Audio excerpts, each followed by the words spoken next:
আল্লাহু আল্লাহু আল্লাহু আল্লাহ। কিভাবে খাজা মাইনুদ্দিন চিশতি রহমতুল্লাহ আলাইহি 90 লাখ হিন্দুকে লা ইলাহা ইল্লাল্লাহু মুহাম্মাদুর রাসূলুল্লাহ সাল্লাল্লাহু আলাইহি সাল্লাম কালিমার উপর প্রতিষ্ঠিত করলেন। আজমির শরীফ এর অলৌকিক ইতিহাস সম্পর্কে জানব।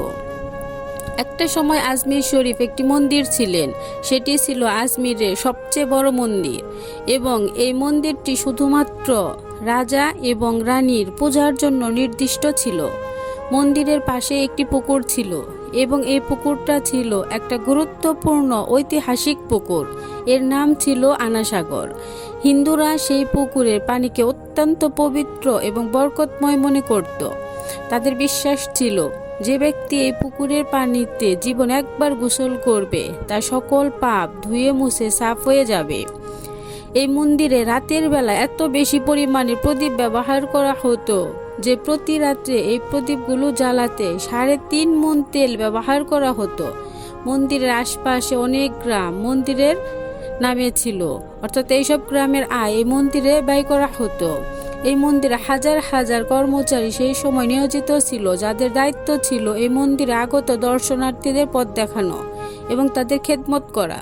মন্দিরের এইসব খাদেমরা আগত দর্শনার্থীদেরকে দেখিয়ে দিত কোন দেবতার সন্তান দান করে, কোন দেবতা সুস্বাস্থ্য দেয় এবং কোন দেবতা অসন্তুষ্ট হলে অসুস্থ হয়ে যাবেন, কোন দেবতা ছেলে সন্তান দিবেন, মেয়ে সন্তান দিবেন, আর কোন দেবতার মূর্তি পূজা করলে মানুষ অনেক বেশি টাকা পয়সা সহ সম্পদশালী হতে পারবে। হযরত খাজা মাইনুদ্দিন চিশতি রহমতুল্লাহ আলাইহি একবার সেই মন্দিরে আগমন করলেন এবং তিনি আনাসাগরে সেই পুকুর থেকে কিছুটা দূরে নিজের মাদুর বিছিয়ে নিজের মুরিদদের সাথে নিয়ে বসে পড়লেন।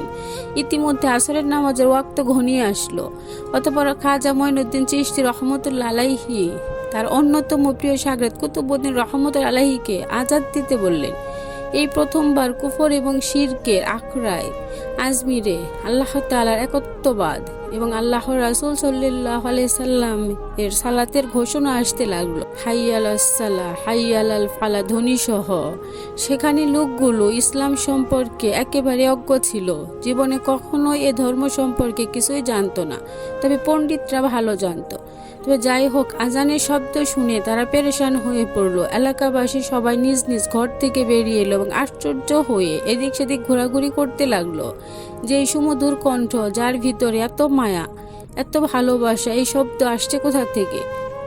হযরত খাজা মাইনুদ্দিন চিশতি রহমতুল্লাহ আলাইহি এবং তার সঙ্গে আগত সকল মুসাফিরেরা আনাসাগর নামক পুকুর হতে ওযু করলো এবং তারা নামাজ আদায় করা শুরু করলো। সকল হিন্দুরা পেরেশান হয়ে পড়লো। তারা ভাবতে লাগলো, এত লক্ষ দেবতা মন্দিরের ভেতরে থাকতে এরা বাইরে কোন ভগবানের পূজা করছে? তার মানে কি বাইরে এখনো কয়েকটি দেবতা রয়ে গিয়েছে যাদেরকে ধরে আবার মন্দিরে ঢুকাতে হবে? যাই হোক, সন্ধ্যা ঘনিয়ে আসলো। সেখানকার রাজার উটেরা, যাদের দিনের বেলা চড়ানোর জন্য নিয়ে যাওয়া হয়েছিল, তারা নিজেদের রাখালের সঙ্গে ফেরত আসছে। ঘটনাক্রমে সেখানে খাজা মাইনুদ্দিন চিশতি রহমতুল্লাহ আলাইহি তার সঙ্গীদের সাথে বসেছিলেন, সেই জায়গাটিতে যেখানে মূলত রাতের বেলা রাজার উটেরা বিশ্রাম নিত।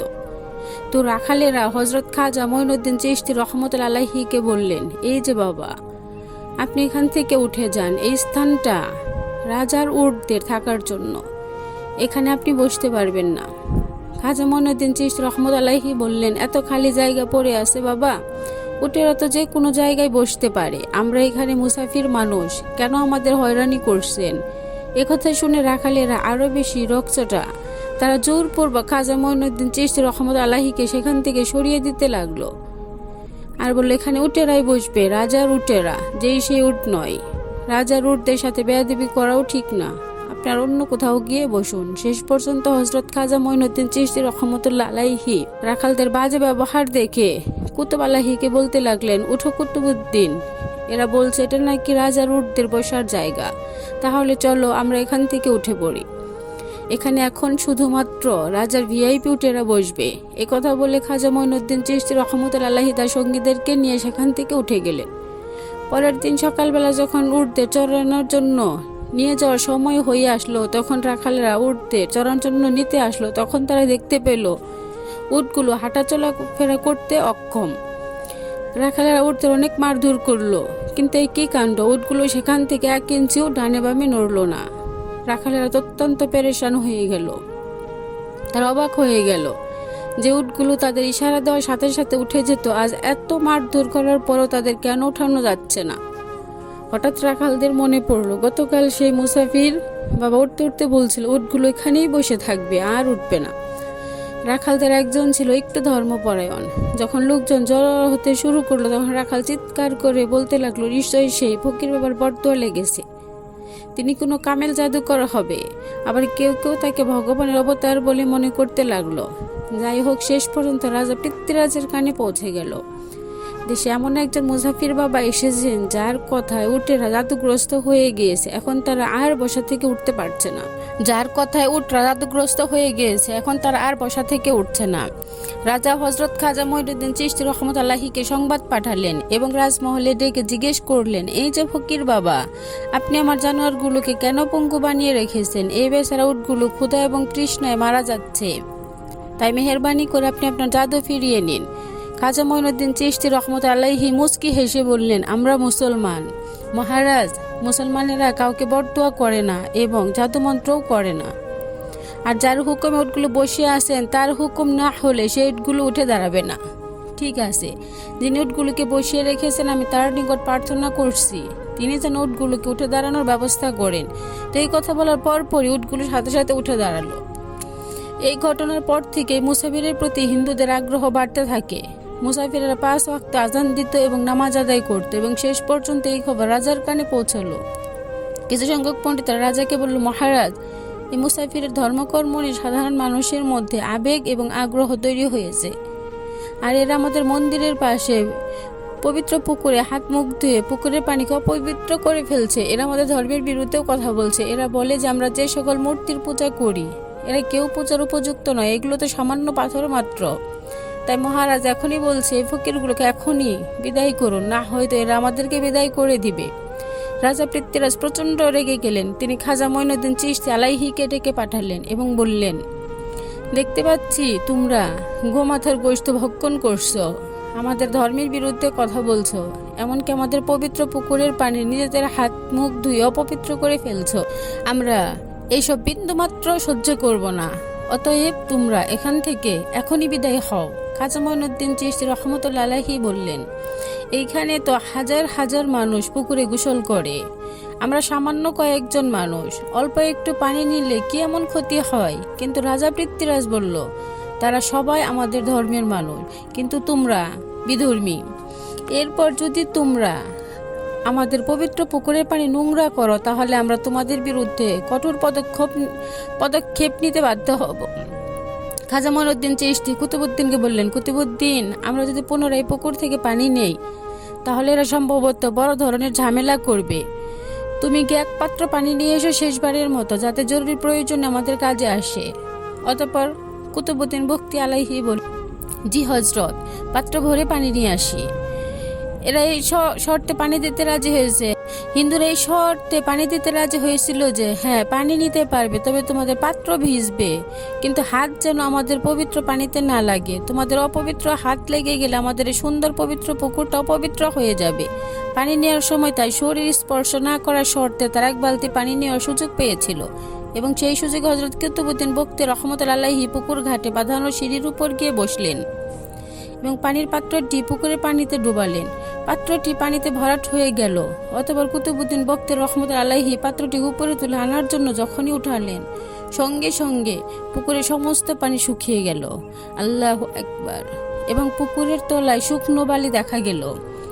আনা সাগরের পুরো বালিশ পানি সে এক পাত্রে উঠে এলো। পুরো একটা দিঘি যেন এক বিরাট ভূমি হয়ে গেল, মরুভূমি শুষ্ক হয়ে গেল এবং পুরো আজমিরে হাঙ্গামা শুরু হয়ে গেল। পুরো আজমিরে অলিতে গুলিতে চিৎকার চেঁচামেচি শুরু হয়ে গেল। তারা সবাই চিৎকার করে কাঁদতে লাগলো। তারা কাঁদতে কাঁদতে বলল, আমরা যে সারাদিন গুনাহগাতা করি, এইসব পাপের বোঝা নিয়ে সেখানে গোসল করে পরিশুদ্ধ হতাম, তাই আনা সাগরের পানিতে গোসল করে পাপ ধুয়ে মুছে সাফ করে ফেলতাম। এখন আমরা কোথায় আমাদের পাপগুলো ধুয়ে মুছে সাফ করব। নিজেরা যত পাপ করছে পাপ মোছানোর জন্য যাব কোথায়? পুরো এলাকায় খবর ছড়িয়ে পড়লো এই মুসাফিরেরা জাদুর মাধ্যমে আমাদের পুকুর আনা সাগরকে শুষ্ক করে দিয়েছে। পুনরায় আবার রাজা পৃথ্বীরাজের কাছে হিন্দু পণ্ডিতেরা গেলেন অভিযোগ নিয়ে।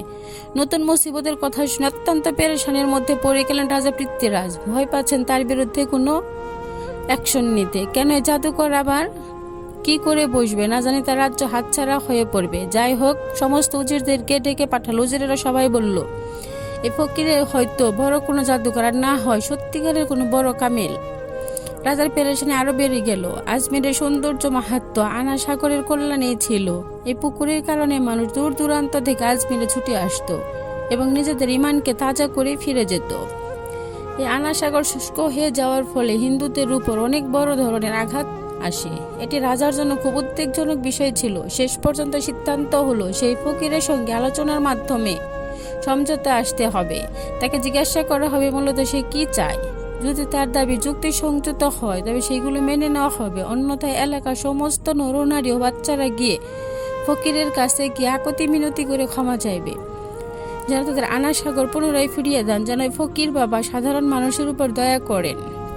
তো যেই কথা সেই কাজ। সমস্ত এলাকাবাসী খাজা মঈনুদ্দিন চিশতি রহমতুল্লাহ আলাইহির নিকট আসলেন এবং বলতে লাগলেন, বাবা, আপনি অজু করতে চাইলে করতে পারেন, কিন্তু ভগবানের দোহাই লাগে আমাদেরকে আনা সাগর ফিরিয়ে দিন। এই যে দেখুন কত পাপ করছি সারাদিন, এই পাপগুলো যদি এই পুকুরের পানিতে না গোসল করতে পারি, এই পাপ কোথায় জড়াবো? খাজা মঈনুদ্দিন চিশতি রহমতুল্লাহ আলাইহি বললেন, তোমাদের পাপের জন্য আনা সাগর আছে, আর পুরো পৃথিবী জুড়ে যত পাপ হচ্ছে তা ঝরানোর জন্য সব জায়গায় কি আনা সাগর আছে? কেন ভ্রান্তির বেড়া জালে ঘুরপাক খাচ্ছ? পাপ মোচন তো তিনিই করতে পারবেন যিনি তোমাদের সৃষ্টি করেছেন। খাজা মঈনুদ্দিন চিশতি আলাইহি সামনে আসা লক্ষ লক্ষ মুসলমান তার কথাগুলো মন্ত্রমুগ্ধ হয়ে শুনছিল। তিনি সকলের সামনে কুতুবউদ্দিনকে বললেন, যাও কুতুবউদ্দিন, যে পাত্রে তুমি পুকুর থেকে পানি উঠিয়েছো সেই পাত্র নিয়ে পানিগুলো ঢেলে দিয়ে এসো। অতঃপর হযরত কুতুবউদ্দিন বখতি রহমতুল্লাহ আলাইহি তাই করলেন। আনা সাগর পুনরায় কানায় কানায় পানি দ্বারা ভর্তি হয়ে গেল। সুবহানাল্লাহ। সেই পানি অনেক মানুষের অন্তরকে ধুয়ে মুছে পরিষ্কার করে দিল। এমনকি হিন্দু জাতির ইতিহাসে হিন্দু ঐতিহাসিকরা স্বীকার করছেন যে সেই দিন সন্ধ্যায় ৩২,০০০ হিন্দু লা ইলাহা ইল্লাল্লাহ পড়ে সরল, সঠিক, এক এবং অদ্বিতীয় খোদায় বিশ্বাসী হলো। ওই সকল হিন্দুরা সঠিক পথ ফিরে পাওয়ায় হিন্দু পণ্ডিত ও অন্য হিন্দুদের মধ্যে দুঃখ ও ক্ষোভের সৃষ্টি হয়। তারা সবাই খুবই গভীর চিন্তায় পড়ে গেল। ভাবলো, এই ফকির যদি আরো কিছুদিন এইখানে থাকে তবে এই এলাকায় দেব দেবতার নাম নেওয়ার মতো কোনো অবস্থা থাকবে না। অতএব তারা তাদের রাজাকে বাধ্য করলো কিছু একটা করার জন্য। রাজা তাদের মন্দিরের বড় পণ্ডিত রামদেবকে ডেকে বললেন, রামদেব, আপনি হচ্ছেন বর্তমান সময়ে সবচেয়ে শ্রেষ্ঠ পণ্ডিত। কিছু করলে আপনাকেই করতে হবে। আমি যদি কোনো সেনাদল পাঠাই ওনাকে উচ্ছেদের জন্য, সেই ক্ষেত্রে হয়তো জাদুমন্ত্রের শিকার হতে পারি। তাই জাদুমন্ত্র প্রতিরোধ করার জন্য জাদুমন্ত্রেরই প্রয়োজন। রামদেবকে রাজা আদেশ দিলেন, যেভাবেই হোক খাজা মঈনুদ্দিন চিশতি রহমতুল্লাহ আলাইহিকে জাদু দ্বারা পরাজিত করার জন্য। রামদেব তার সময় সবচেয়ে বিখ্যাত জাদুকর পণ্ডিত ছিল। রামদেব তার সময়ে সবচেয়ে বিখ্যাত নাম করা জাদুকর পণ্ডিত ছিলেন, যার জ্ঞান এবং যোগ্যতার সুনাম হিন্দুদের মধ্যে অনেক দূর দূরান্ত পর্যন্ত ছড়িয়ে পড়েছিল। তো প্রস্তুত এই রামদেব তার শয়তানি শক্তি এবং কালো জাদুর চর্চা নিয়ে খুব দক্ষতার সাথে পৃথ্বীরাজকে আশ্বাস দিল যে খুব শীঘ্রই খাজা মঈনুদ্দিন চিশতি রহমতুল্লাহ আলাইহিকে পরাজিত করবেন। অতএব রামদেব হযরত খাজা মঈনুদ্দিন চিশতি রহমতুল্লাহ আলাইহির নিকট আসলেন এবং তাকে উল্টাপাল্টা প্রশ্ন করে এবং বিভিন্ন অশ্লীল বাক্যে গালিগালাজ শুরু করলেন। চেষ্টা করলেন খাজা মঈনুদ্দিন চিশতি আলাইহিকে কিছুটা উত্তেজিত করার জন্য। খাজা মঈনুদ্দিন চিশতি রহমতুল্লাহ আলাইহি শুরুতেই বুঝে ফেললেন তার উদ্দেশ্য। তিনি একদম হাসি মুখে চুপচাপ রইলেন। যখন রামদেব মাত্র অতিরিক্ত বাড়াবাড়ি শুরু করলো তখন খাজা মঈনুদ্দিন চিশতি রহমতুল্লাহ আলাইহি রামদেবের চোখের দিকে চোখ তুলে তাকিয়ে একবার হাসি মুখে বললেন, রামদেব, তুই চিৎকার চেঁচামেচি করছিস অথচ আমি তোর কপালে নূর চমকাতে দেখছি। তার এই বাক্যটি শেষ হতে দেরি আর রামদেবের শরীরে কম্পন সৃষ্টি হয়ে গেল এবং দৌড়িয়ে গিয়ে খাজা মঈনুদ্দিন চিশতিকে জড়িয়ে ধরলেন এবং বললেন, হযরত, আমাকে লা ইলাহা ইল্লাল্লাহ তালিম দিন। আমিও সরল সঠিক পথ ফিরে পেতে চাই। এলাকার সমস্ত লোক যারা তার উপর ভরসা করে এসেছে এই কাণ্ড কারখানা দেখে সবাই হতবাক। রামদেব যে কিনা বাবাকে পরাজিত করতে এসেছিল সে নিজেই কিনা তাওহীদে বিশ্বাসী হয়ে গেল। ইতিহাসের কিতাবের পাতায় পাতায় ভরা রয়েছে হযরত খাজা মঈনুদ্দিন চিশতি রাহমাতুল্লাহি আলাইহি এর নাম, যিনি 90 লক্ষ হিন্দুকে তাওহীদের দাওয়াত দিয়েছিলেন এবং এরা প্রত্যেকে তাওহীদে বিশ্বাসী হয়েছিল।